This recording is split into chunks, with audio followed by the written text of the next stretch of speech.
Welcome to another episode of Eurozone here on the Our Media channel, where we'll be talking incisively about the games that were played in the round of 8 at the ongoing Euro 2024 in Germany, where England getting the better of Switzerland via a penalty. So today promises to be exciting on this particular episode because I've been joined by one of the best pundits, analysts, as far as the Euros is concerned, in the person of Maoli Force Atiga. Welcome. So we reviewing the games that were played. England, beating Switzerland. They had to come from a goal down, equalize, and after 120 minutes, it took them a shootout to advance to the last four. Prior to the game, Josiah, we all did agree that it was going to be a very tough match for England.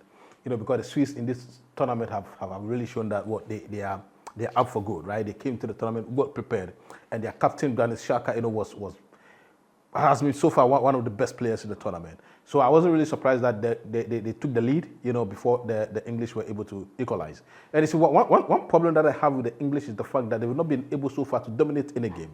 From the group stages to the round of 16th to the quarterfinals, they have not dominated in a game. All the games that they've been able to play, they have been dominated. Luckily for them, they've been able to get goals when they are needed. So that is my only problem. When they meet a tougher opposition, are they going to be able to, at the end of the day, go down and then come back again? When you play against oppositions that are not that great, yes, you can have the leverage of going down and then, upping up the game again. But imagine when you meet somebody who is of equal strength or of an almost greater strength compared to you. It's going to be very difficult for you to play like the way you were playing and still get the results. But you see, I loved something about the Swiss. They were composed. They were tactically not undone. It was just an individual brilliance from what's the name, Saka, that undid what they've been able to do. And then they went to the penalty shootouts, which is everybody's game.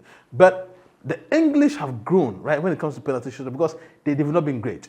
Prior to this tournament, they have only scored about 30% of their tournament penalties when it comes to shootouts. But against Switzerland, they showed some level of confidence that I have never really seen when it comes to penalty taking with the English. I mean, 5 played, 5 scored. It's incredible. It's incredible. And I think that it was the game that showed how mature the English people were, or the English players were. Even after going down in the 75th minute, they kept their composure before they equalized in the 80th minute. So it just shows you that they've got some capacity about them. They've got some excellence that no matter what the situation is, they are going to come out of the situation, and that's exactly what they've been able to do. You're talking about the England side where they've really struggled from game 1 up until the last game with they played, and one of the players who has really disappointed, throughout the tournament and has been forced to play in separate or different positions has been Bukayo Saka. You think he's been by far their best player?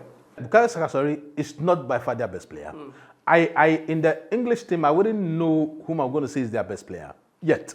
You understand? Cole Palmer has really come into the game a couple of times and changed the dimensions of the game. But when you look at the totality of the English squad, I cannot pinpoint one player who has made a definite impact. I cannot. Just that the tactical aspect of the game has really helped them.